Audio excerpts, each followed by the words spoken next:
saya minta pihak perusahaan bisa memperhatikan juga hak-hak para pekerja.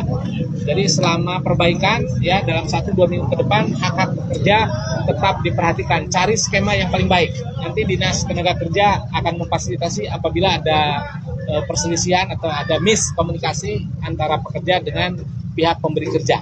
Saya kira itu ya teman-teman. Bro, Jadi Pak, berapa jumlah Pak pabrik Pak yang terdampak Pak? Benar Pak? Datang. Ini terlambat. Ya, Pak, berapa pabrik Pak? Kudu bangun pagi bro, subuh-subuh kesini. Oke, pabrik sudah saya jelaskan tadi ada 13, informasi sementara ada 13 pabrik yang terdampak. Ya, dan yang ke-13 ini ya tentu ada 2 persoalan yang harus kami tangani, yang harus kami selesaikan. Yang pertama terkait dengan kerusakan di 13 pabrik ini. Contoh di KHTEK itu ada 22 unit ya yang terganggu, yang tidak bisa operasional. Dan tadi sudah diskusi dengan Ketua Apindo, solusinya semua pabrik ini punya asuransi. Jadi nanti akan dikoordinasikan dengan pihak asuransi, dan asuransi tentu akan secepatnya memfasilitasi sehingga perbaikan bisa dilakukan dengan cepat. Itu untuk perbaikan ya, nanti di-handle oleh asuransi. Yang kedua terkait dengan dampak terhadap pekerja. Yang di KHTEK saja ada 2.500 pekerja yang tidak bisa lagi bekerja karena 22 unit terganggu.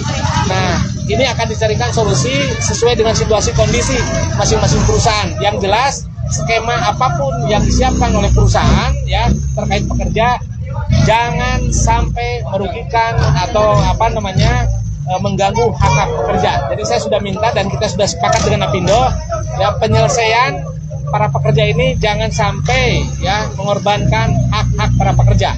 Hak-hak pekerja tetap dilindungi, tapi tentu skemanya skema yang baik untuk semua pihak. Nanti Dinas Tenaga Kerja Kabupaten Sumedang akan ikut memfasilitasi apabila ada miskomunikasi antara pekerja dengan pemberi kerja atau pihak perusahaan. Oke? Pak, mengenai rumah penduduk Pak, berapa jumlah Pak yang terbaru Pak? Saya sudah keliling dari tadi malam ya. Tadi malam saya ke Desa Bangun Harga di Kecamatan Cimanggung, kemudian tadi pagi saya ke Desa Cikeru perbatasan dengan Desa Sayang di Kecamatan Jatinangor, dan terakhir ini di Desa Cinta Mulia. Jadi ada 3 desa yang terdampak cukup berat dari bencana angin puting beliung ini.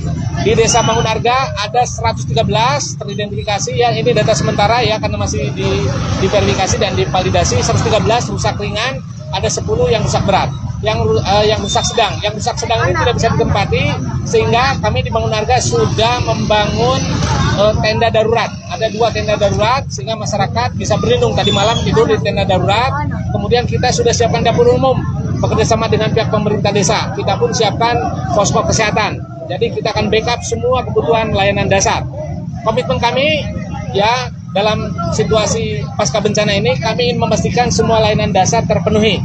Itu untuk Bangun Harga. Kemudian untuk Desa Cikeru perbatasan dengan Sayang itu adalah perumahan Satuan Brimob Polda Jabar.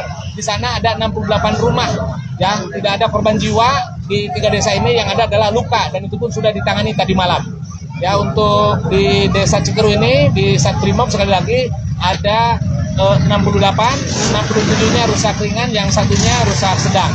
Ini pun sedang kita ikhtiarkan. Kemudian yang terakhir barusan di Desa Cinta Mulia, informasi dari Kepala Desa ada 297 rumah yang rusak, termasuk ada pasus-pasum, masjid, dan madrasah ibtidaiyah. Dan saat ini Pemda Sumedang melalui dinas-dinas terkait langsung bekerja. Ya, Dinas PU dan Dinas Perkin sedang melakukan validasi dan verifikasi. Dinas Sosial berkoordinasi untuk backup logistik dan lain sebagainya. Demikian juga Dinas Kesehatan ya memastikan posko kesehatan semua efektif di 3 desa ini. Saya kira itu semua sudah diinformasikan. Perbaikan rumah penduduk gimana Pak? Ya, hari ini kami tetapkan untuk di 3 desa ini ya, di Kecamatan Cimanggung dan Kecamatan Jatinangor, tanggap darurat bencana. Ya, hari ini kami tetapkan tanggap darurat bencana, dan otomatis dengan tanggap darurat bencana kami akan akselerasi ya untuk permintaan bantuan ke berbagai pihak, termasuk ke BPBD provinsi, ke BNPB, dan kami pun akan menyerap dana BTT. Rencananya setelah diverifikasi validasi, tentu nanti kami minta pendampingan dari kejaksaan. Kita akan kasih stimulus ya warga masyarakat yang rumahnya rusak, kita akan kasih stimulus bantuan dari APBD Kabupaten Sumedang. Jadi warga masyarakat tenang Ya, jangan panik, Pemda Sumedang ada di tengah-tengah warga masyarakat. Pak, ini Pak, pasca kejadian angin puting beliung yang kemarin Pak, ini menyisakan trauma bagi warga di 2 kecamatan Pak.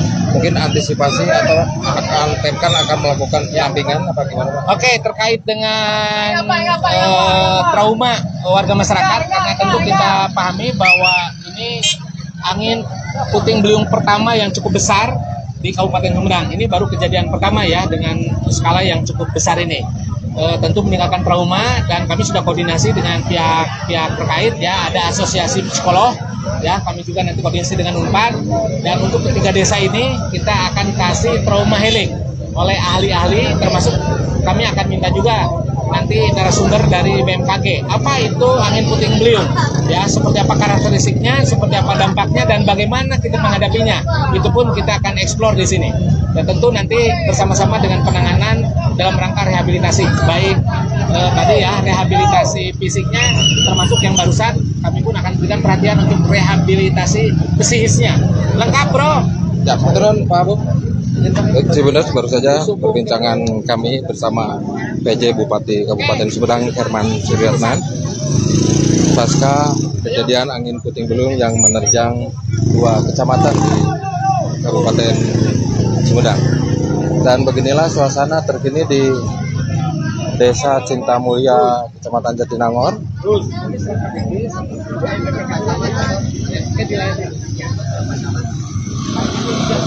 Baik, selamat pagi. Kiki Andriana melaporkan dari Jatinangor, Kabupaten Sumedang. Download Tribun X sekarang, menghadirkan lokal menjadi Indonesia.